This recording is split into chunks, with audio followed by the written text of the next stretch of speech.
Welcome back, here with Goldberg. Today we have to talk about the very drastic economic shift which is happening all around us. And yet it seems that most people are fixated on the Democrat versus Republican Punch and Judy politics, which of course is related to this dramatic overhaul, but doesn't get at the heart of it. Karl Marx was someone that obviously he's not very popular amongst our circles, and indeed I don't support communism, but he had a very important and I think prescient observation, which is that every human conflict is fundamentally materialistic or economic in nature. Maybe you believe in the spiritual, the metaphysical, but if you look at most issues, political or otherwise, they come back to a struggle over resources. And this is something that especially the conservative right refuses to truly understand, except, of course, if they're trying to allow the rich to get away with whatever. So, as far as this character right here, you might remember Nassim Najafi Aghdam. Some people said that it was actually a doppelganger for Rushdie. I'll leave that up to you. But she went postal at the U2 HQ a couple years back, and of course people came out to strongly condemn and disavow. But what was really interesting about it is that, her great grievance, she said she wasn't becoming famous, she couldn't make any more ad revenue on YouTube, she was middle-aged, probably had a crisis of sorts, and some other issues. But the real truth behind it was that you saw how the model of YouTube was changing. And this is not just about YouTube, it's the economy at large, correct? Because even in, let's say, the summer of 2018, I was just doing basic vlogs, no special editing or whatnot. I could get 15,000, 20,000 views a video. It was still possible to make some money as far as ads were concerned, like a consistent level. It wasn't constantly being messed with by YouTube. And so a lot of people could participate. That was the idea. You had your opinion, or you had some content, some artwork, you put it up there, you developed a following.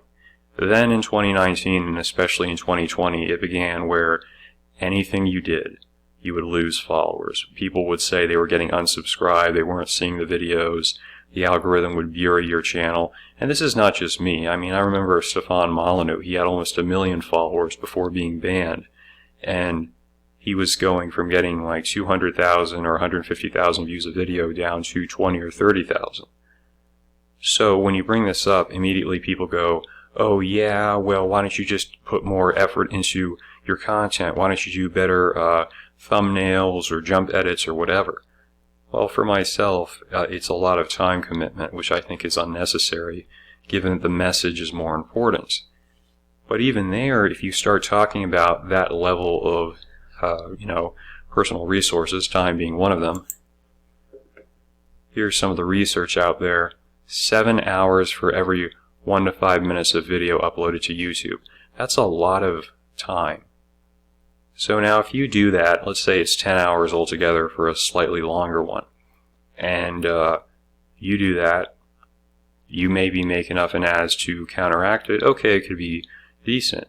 But if you get to the point where you're constantly being demonetized, or you're not getting views, and you're making a pittance, all that time, if you really break it down, it becomes less than minimum wage, which is what a lot of people are doing.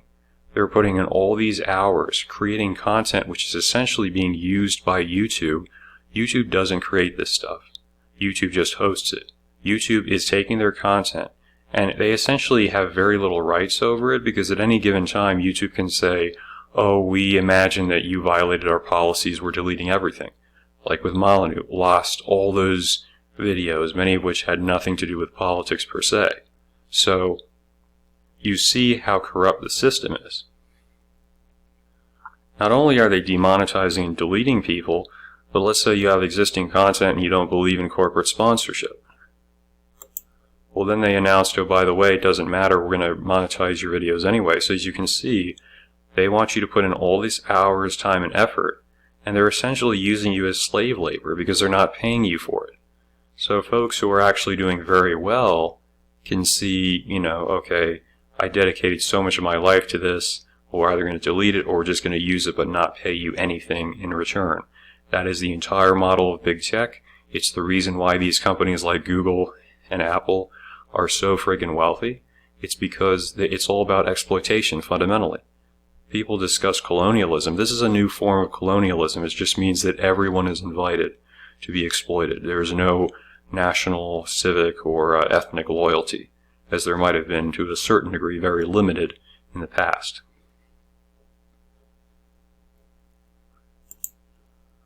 This is Graeber, of course. He points out, in his opinion, most Americans are already wage slaves.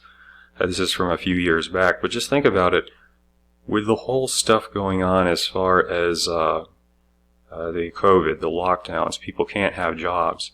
I'm afraid what happened with the Iranian girl is going to become more prominent, because what people do if they're stuck in a low-wage job, they might try to do something online to better their situation. Or maybe they don't have that job in real life because of a lockdown. Well, they go on there and they find, because of how YouTube and other services, social media, manipulate things, they have to work longer and longer hours for less pay and less recognition. That's going to drive more people crazy.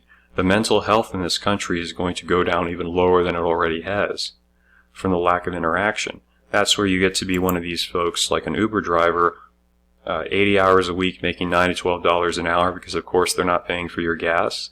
They're not paying for wear and tear on the car. So you spend all this time, you're blown out, exhausted, you're not going to bother socializing with like-minded people. You're not going to bother reading philosophy or political science or sociology and questioning these models, just like you see a lot of the manosphere and the right wing shilling for the just do STEM.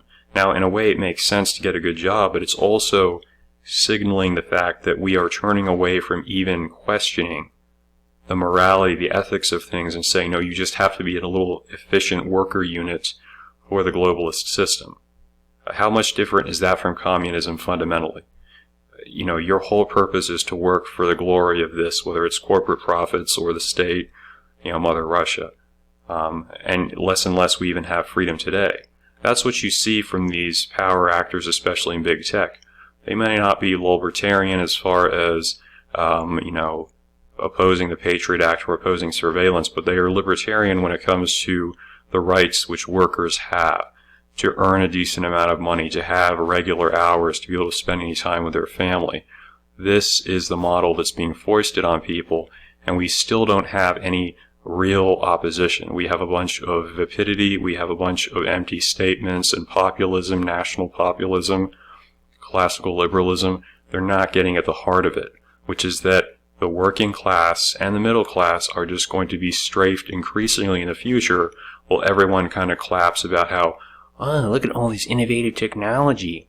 Oh, this is great capitalism. It's a tremendous shame. So you have to pay attention, because it's very likely to come and affect you.